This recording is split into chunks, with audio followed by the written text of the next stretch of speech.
Значи, за процедурите околу носењето на законите е одговорен председателот на Собранието.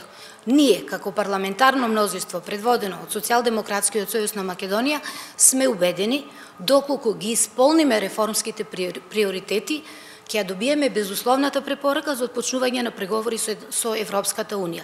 Тоа е единствениот услов кој што треба да го исполниме за отпочнување на преговорите. Значи, јас воопшто не се плашам, за ваша информација, изминатите 2 денови, заради тоа што не бе во можност да се вратам во градот во кој што живеам, престојав во зграда во Скопје, ниту побарав, ниту забележав полициско обезбедување во мојата околина, затоа што тука редовно живеам во Берово, меѓутоа тука не. Ние навистина веруваме во концептот едно општество за сите граѓани и сметаме дека носењето на овој закон дава право да сите граѓани се чувствуваат рамноправни во државата. Многу слободно се движевме во град, можам да споделам со вас дека со колешки бевме попладни вчера на кафе, така да не гледам зошто би било ова.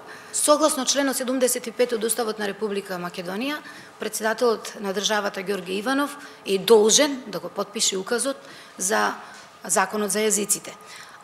Обидот, односно најавата дека нема да биде потпишан, го доведува во прашање неговиот став дека се става над Уставот и законите во Република Македонија, што ќе се согласите недозволиво.